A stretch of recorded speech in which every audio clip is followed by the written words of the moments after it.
সোনারে কত বেশি কথা ছিলে তোমারও লাগিয়া মালাটি সারা নিশি জাগিয়া মালাটি গাথিয়া ছিঁড়ে ফেলেছি সকালে গানের কথাগুলোর মতো পড়ে আছে শূন্য বাসর ৬০ বছর বয়সী বৃদ্ধ মুস্তাফিজুরের। যৌবন ফাগুনের রঙিন স্বপ্নে বিভোর বৃদ্ধ মুস্তাফিজের গাথা হলো না আর দ্বিতীয় বিয়ের ফুলমালা। ১০,০০০ টাকায় হোটেল রুম ভাড়া করাটাও গেল গচ্ছা। সকালও বিয়ের ফুল আর তীর্থে যাওয়া হলো না মুস্তাফিজের। শুধু এক রাত বাসরের আশায় যেন খোয়ালেন ৪ লক্ষ টাকা। বৃদ্ধ মুস্তাফিজকে বাসরের ফুল বিছানায় বসিয়ে ৪ লক্ষ টাকা নিয়ে চম্পট দিয়েছেন এক আওয়ামী লীগ নেত্রী।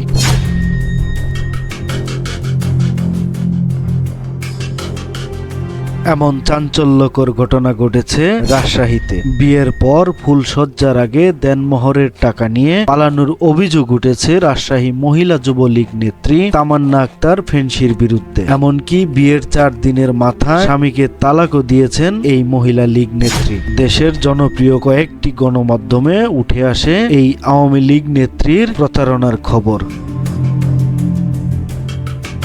রাজশাহী নগরের ২৬ নং ওয়ার্ড যুব মহিলা লীগের নেত্রী ও মেহেরচণ্ডী পূর্বপাড়ার ৩১ বছর বয়সী তামান্না আক্তার ফেন্সি নগরের পদ্মা আবাসিকের বাসিন্দা মুস্তাফিজুর রহমান নামের এক বৃদ্ধের সঙ্গে সম্পর্ক গড়ে তোলেন। সে সম্পর্কের পরিণয় দিতেই গত ২০ নভেম্বর রাতে তামান্না মুস্তাফিজকে নিয়ে যান কাজী অফিসে। বিয়ের পর একটি ৩ তারকা হোটেলে ফুলসজ্জার কথা ছিল মুস্তাফিজ ও তামান্নার, কিন্তু ফুলসজ্জার আগে বাড়িতে টাকা রেখে আসার কথা বলে সটকে পড়েন এই নেত্রী। এর ৪ দিন পর তিনি তার স্বামীকে তালাকের নোটিশও পাঠান। এ ঘটনায় ভুক্তভোগী ব্যক্তি মুস্তাফিজুর গত ২৯ নভেম্বর রাজশাহী নগরের চন্দ্রিমা থানায় একটি লিখিত অভিযোগ দায়ের করেন।